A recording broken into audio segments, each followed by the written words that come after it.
The concept of sub-regionalism has come up. We do believe that to create a strong region, we also want to have a strong sub-regionalism.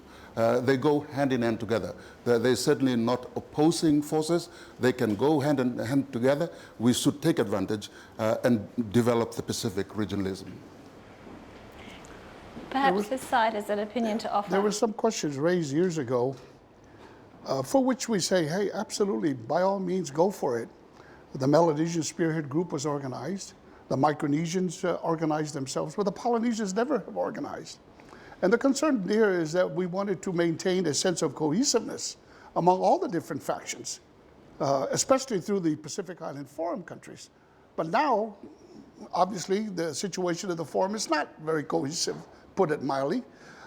And so now the Polynesians are saying, hey, we need to organize ourselves too. So we're going to have 3 sub-regional organizations. So where does the object of saying that, well, we've got to organize? I think that's somewhat unrealistic because, and for a good reason, the Melanesian Spirit Group has good reasons to organize because you have common interests. The geography and all of that, you should work together to provide more prosperous economies. For the same reason the Micronesians are doing the same. And the Polynesians are going to have to come up with the goods too in that regard. But don't you see some, I guess, conflict of interest between that bilateral and sub-regional or regional level where you have groups like the Melanesian Spearhead Group where its member states all have different positions with regards to China and Taiwan?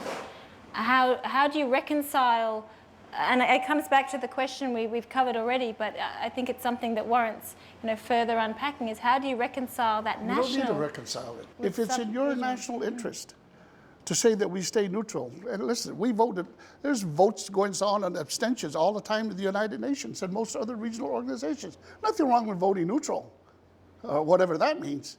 But I think the more fundamental issue that we're making the argument about neutrality being a relative term, when it comes to when the chips are down, having to decide where do you really turn as a government and as a people between communism or democracy, that's my point here. Where do you turn? You're going to be neutral? Then you really know who your friends are. But General Singurok, do you have a view on this? My view about the American sphere of influence is not a critique, but it's America has its own national interest to protect, and I think the last of many frontiers other than Europe is the Pacific. So you see, the Americans are now going to justify why they should have a large standing military in the Pacific other than the 7th Fleet in Hawaii, because the closing down of Okinawa would now justify a purpose to use the military in the Pacific. Now how do we deal with it? And I believe that the military budget has now gone down, but it's going to go down further once they start to rationalize their resources. Now in the Pacific, we need to come together and we need to extract some of that resources if America is fed income about using Pacific states and building capacity. At the moment, it's arm's length away. So the obvious choice is for us to build our economy through various bilateral arrangements that we have with countries who are prepared to slice a bit of their profits into building our capacity. At the moment, we don't have a voice. We don't have a military. We don't have a forum security mechanism.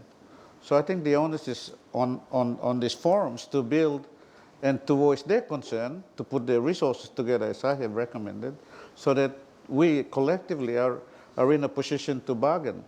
But we have to do it in the peaceful Pacific way. There are many alliances in the world, including international alliances that we belong to. In the Pacific, you see some people are allied economically and diplomatically with Taiwan. Some are aligned economically and diplomatically with China. Australia has a mixed alignment too. They have a military interest with the United States in the Northern Territory, but at the same time, Australia has this great deal of selling oil to China.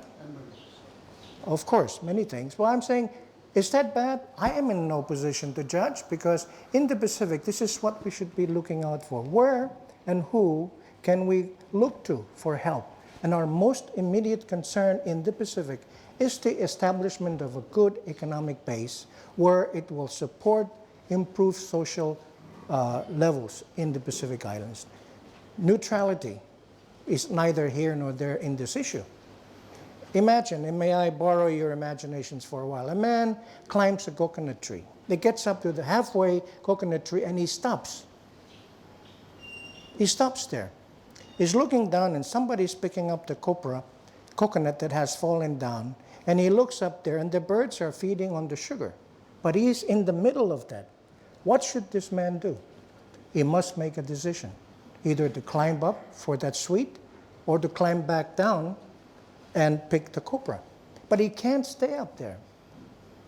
I don't think Pacific nations have that luxury to remain neutral geopolitically or to ostracize one nation or another at the expense of our needs.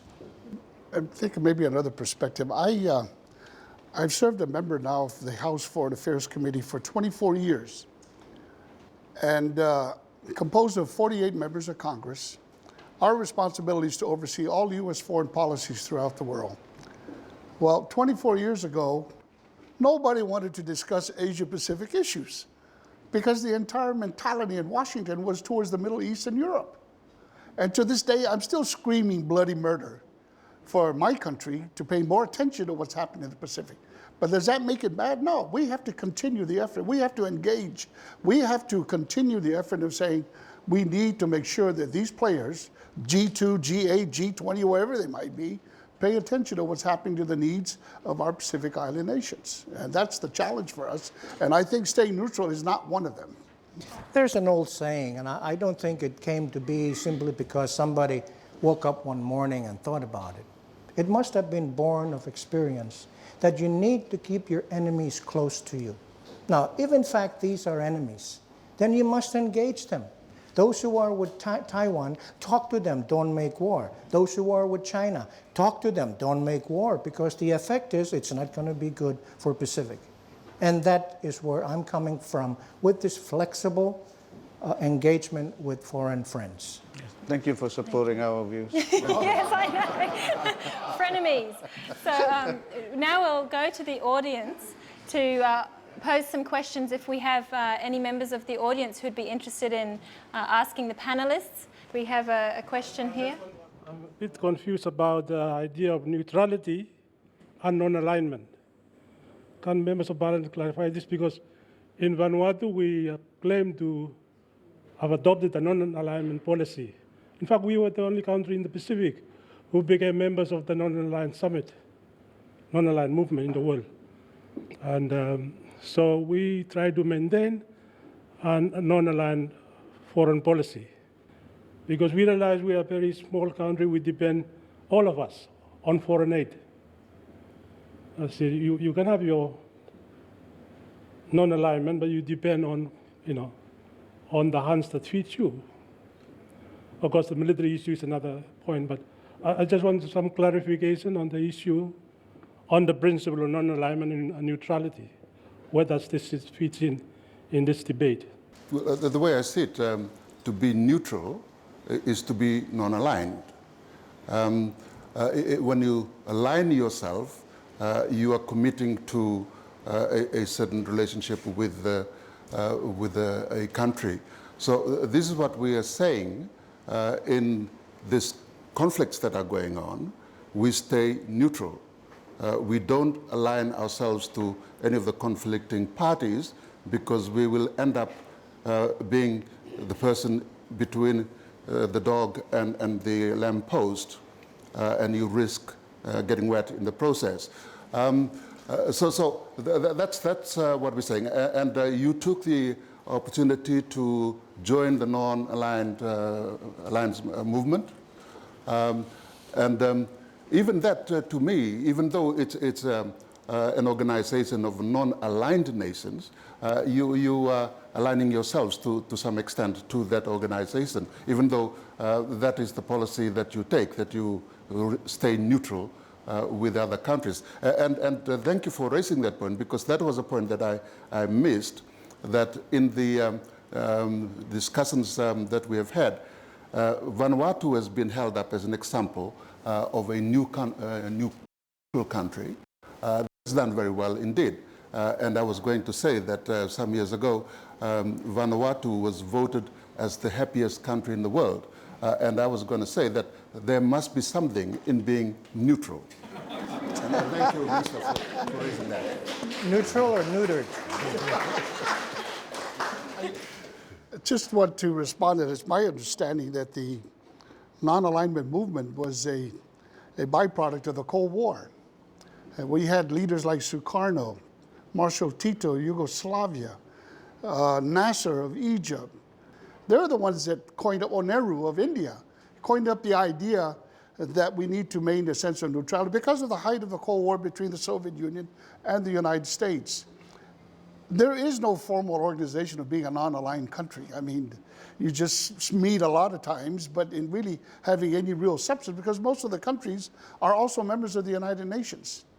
And to your question about being non-aligned and being neutral, my colleague has said it's being neutered is another way of looking at it. You know, we have a saying, fish or cut bait.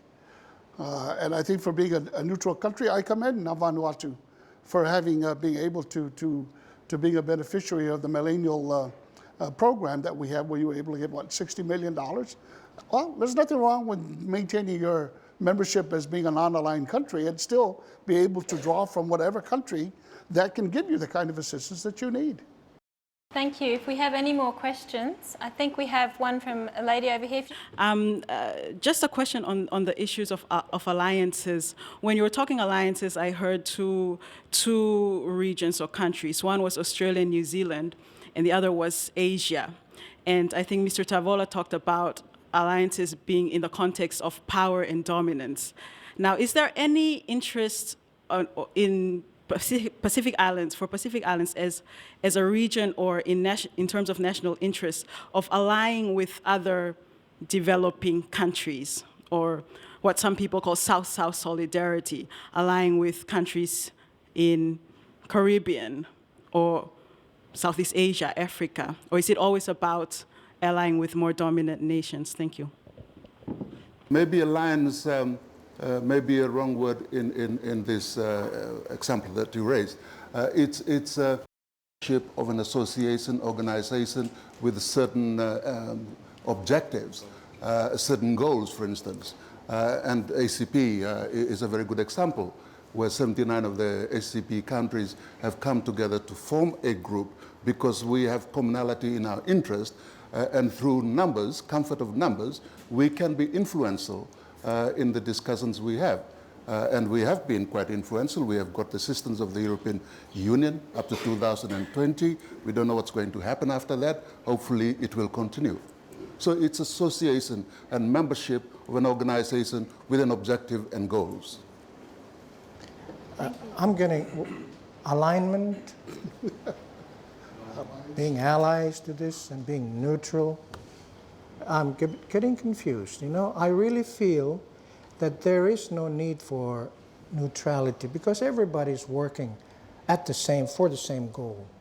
I think that Russia, United States, and China do get together in a room somewhere and discuss their business.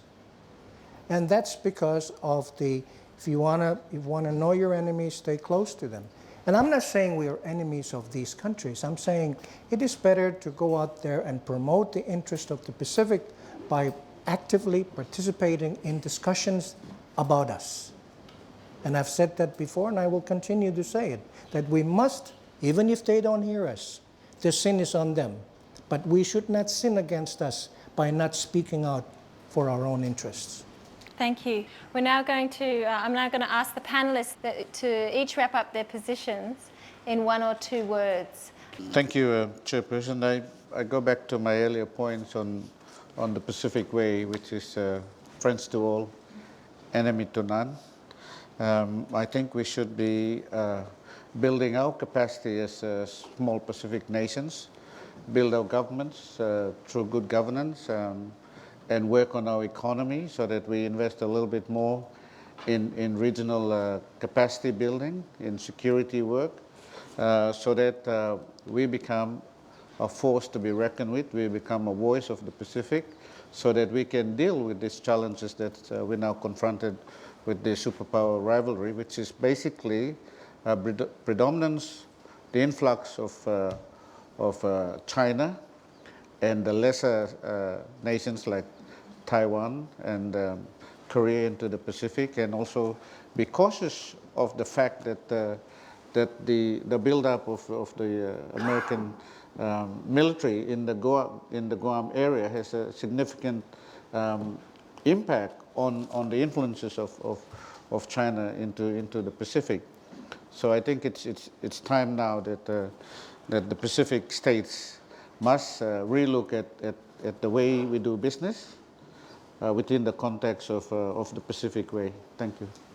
I've listened very well. I still believe that what we are arguing is the way to go.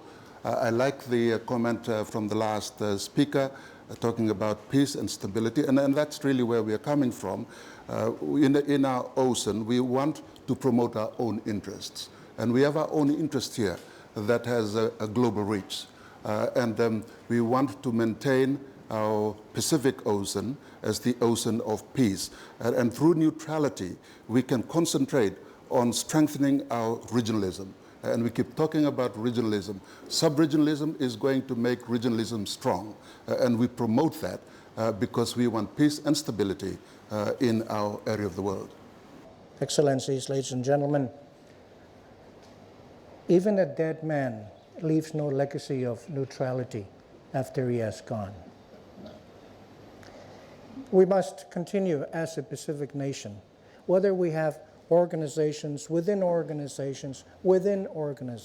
finally within the United Nations. These are all good organizations. We must continue to participate in them willingly, actively, to protect the interests of the Pacific. I cannot for a second believe